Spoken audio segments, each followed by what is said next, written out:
Can you hear them? Sounds like they're having a party. They're attracted by what I've been calling the River Tamarind, but it's also known as the whitewood.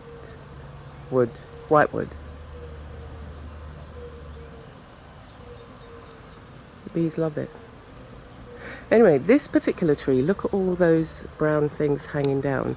So they contain all the seeds.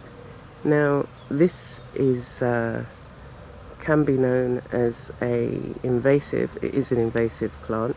I've placed it here because it well, actually I didn't even place it here. I dropped some seeds here and two of them decided to grow, this one and this one. And what I try and do is make sure that it doesn't come over on this side of the garden. So there's a path back there which the organic farmer uses.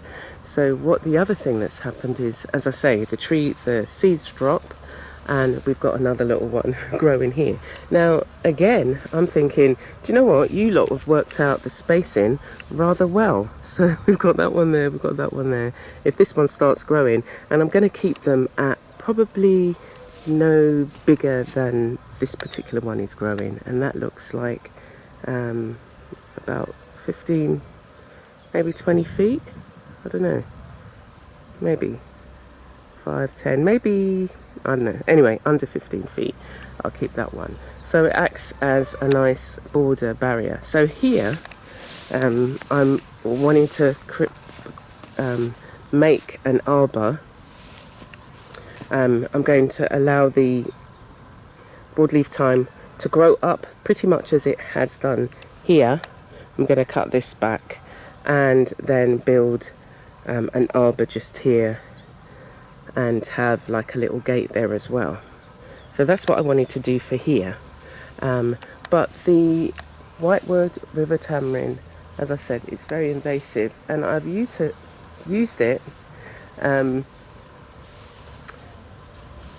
for my advantage in places. So let us go and see what I've been doing with it. So in the garden, one of the things you should try and do, again depending on your space, whatever space you've got, is utilise the things. I'm going to be using, I use that word a lot for some reason. It just pops up. So I've used it here as well as a kind of a barrier. It's not a hedge, but if you depending on how you allow it to grow. So I've been allowing it to grow widthways, and oh look, there's a little friend here. Let's see if we can get it.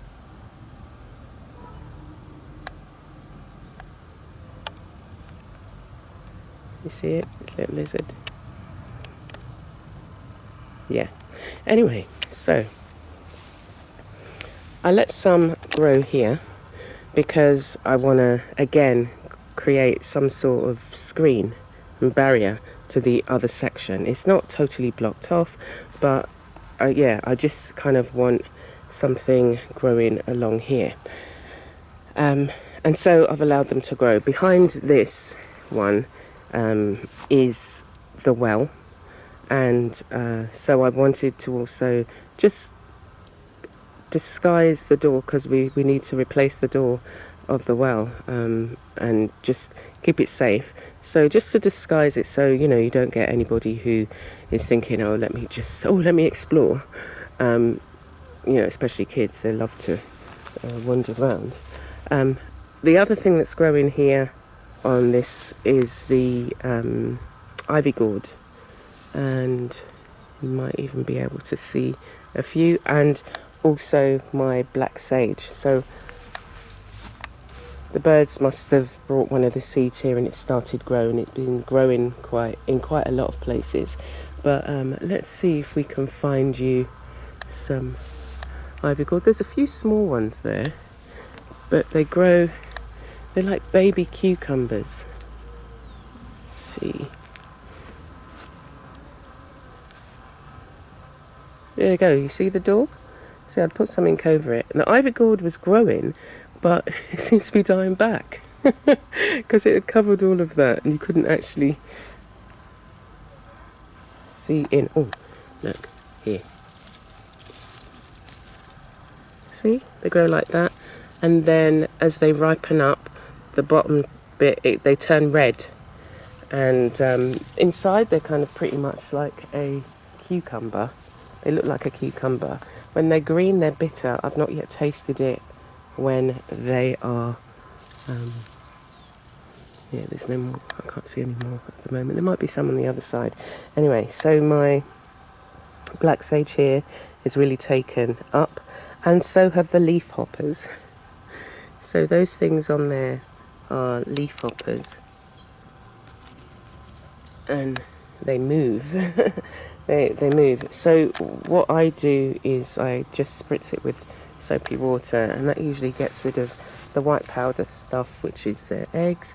But I'm going to cut this back because they just seem to be a lot more than I'm used to seeing. So we need to get on top of that.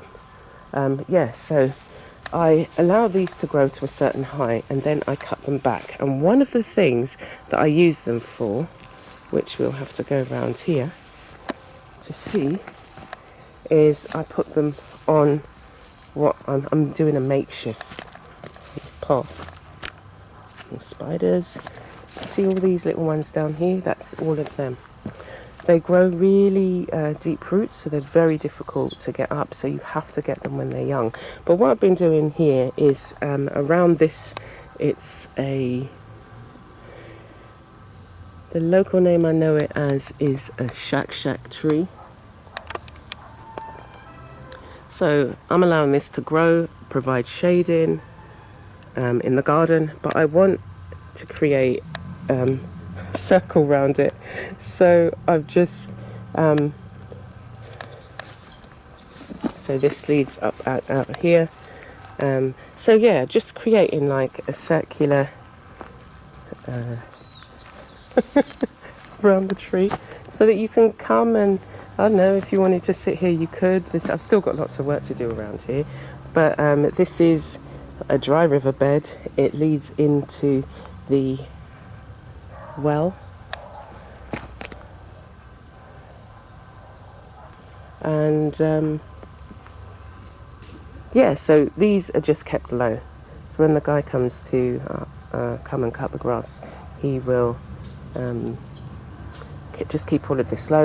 But it dies down very quickly, and it also, keeps some of the, the grass down as well. You still do have to cut it, but between this and the shack tree, the leaves, they do provide a good kind of, just, once it's cut, you put this down, and it won't stay muddy because it has the leaves, and it's drying out. And the other places that I put it, again, growing it for the leaves in places, but also just keeping it low. So I'm just checking to see if there's any. Oh look, see, this is magical. There's a hummingbird. You get to see a hummingbird still. I think that's the male one, because he's got the head feathers, but he looks like he's dried himself off. Isn't it amazing? That's so lovely.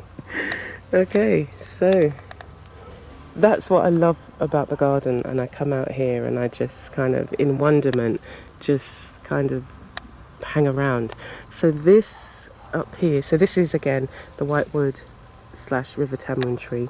Well, it was called, I was told it was called the river tamarind tree when I first came, so I've always used that name, but it is called whitewood as well. There's a little bird's nest in here, and that is a hummingbird's nest. They make these tiny little nests, and the birds have actually left this one. Actually no, so hummingbirds' nests are even they're really small though, and they're usually circular.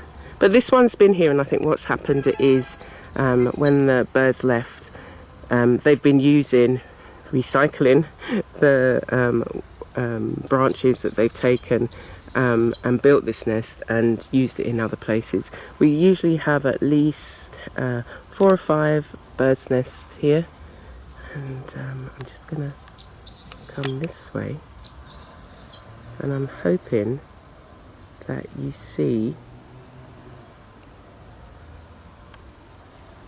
Can you see the dragonfly there through the gap?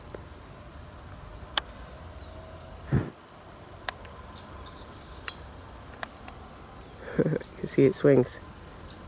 Okay, so when I grow these particular trees, I'll keep them at a certain length, height, so I won't allow it to grow more than this.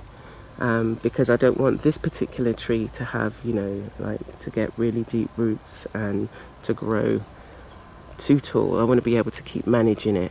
The trees I've allowed to grow really tall are the Moringa trees here, and you can see lots of Moringa pods that need to be harvested. There's hundreds of them. And if you count, yeah, there's a lot anyway. And a lot on that tree as well. So that is the this particular tree, the whitewood tree, and how I've been using it in the garden, and I hope you found that useful. They do have some pretty little flowers that grow, and again, but as I say, they have an abundance of seeds that come out of it. And I've got another one, kind of, it snuck itself in here, grown by the pomegranate tree. Okay, so take care for now, and I look forward to seeing you soon.